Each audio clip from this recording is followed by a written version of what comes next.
Bonjour. Oui, bonjour. Nous sommes ici aux 3e assises de l'économie circulaire.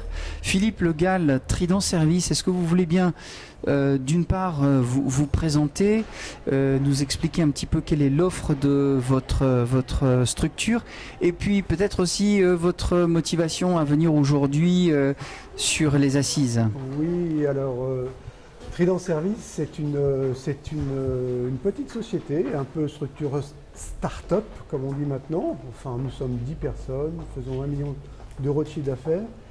Et nous proposons aux collectivités et aux industriels des solutions de développement durable pour le traitement de leurs déchets.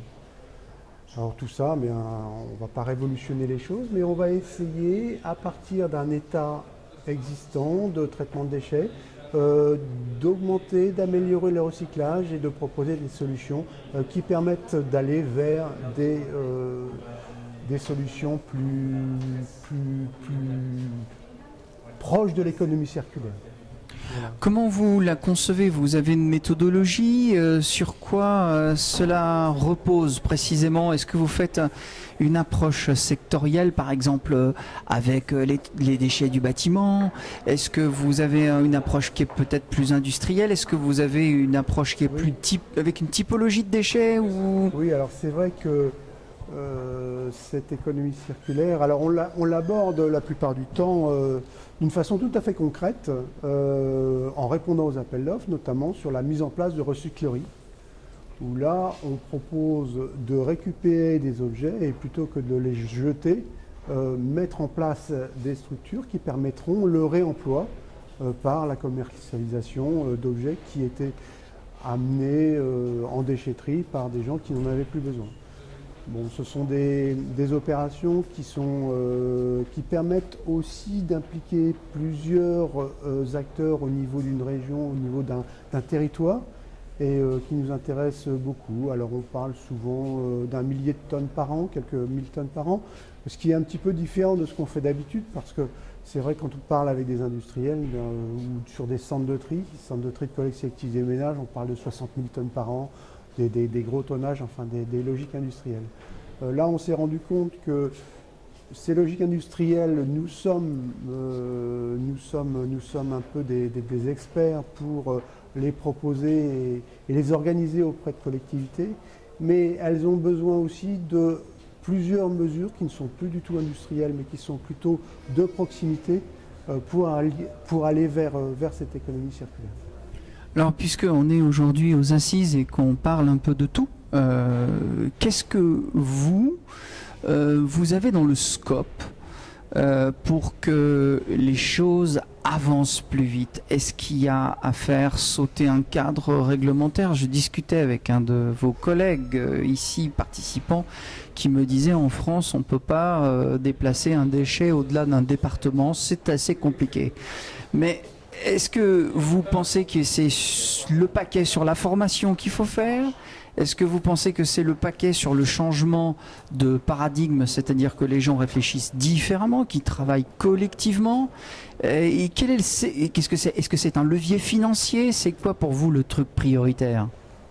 Je crois en effet que le déchet et la façon de le faire évoluer, c'est quand même essentiellement lié à des comportements, à une prise de conscience de ce qu'on fait au jour le jour, que ce soit en tant que chez soi, dans sa maison, mais aussi à l'entreprise.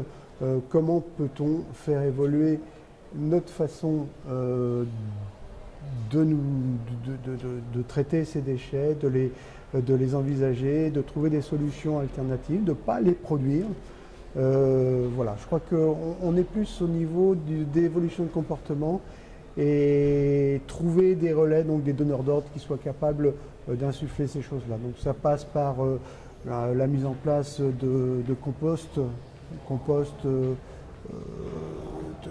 individuel, ça passe par la création de ressourceries. Vous voyez, ce sont les associations aussi, la réinsertion qui nous permet aussi d'avancer dans ces directions-là. Tout ça fait qu'on est dedans. On essaye de trouver de pousser un petit peu les collectivités à engager des démarches et lancer des appels d'offres dans cette direction-là. Et puis aussi des schémas avec l'ADEME pour faire évoluer la gestion des déchets. Vous êtes, Philippe, membre du Club ADEME International. Parlons un peu d'au-delà des frontières. Vos expériences internationales, vous les voyez comment? Qu'est-ce que vous en retirez? Alors à l'international, j'ai eu l'occasion de travailler pendant plusieurs années en alternance, à la fois en France et à l'international.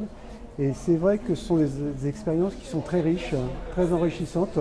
On se retrouve devant des problématiques qui sont souvent plus grosses que celles qu'on a à traiter en France et qui sont plus complètes et qui sont moins bordées au niveau réglementaire. Et c'est vrai que j'ai senti un appel d'air à l'international pour des projets au niveau des déchets. Et c'est bien dans cette direction-là que je souhaiterais orienter une partie du développement de notre petite société dans les années qui viennent. Où vous aviez senti cet appel d'air? Dans des pays en particulier? Oui, alors je l'ai senti dans plusieurs pays, mais dans les pays du Maghreb, dans les pays d'Europe de l'Est, mais aussi dans des pays un peu plus exotiques tels que l'Inde, où là aussi il y avait des demandes significatives. Eh bien écoutez, merci beaucoup, longue vie à Trident Service et puis à bientôt sur nos rendez-vous du Club ADEME. Merci. Bye bye. Au revoir.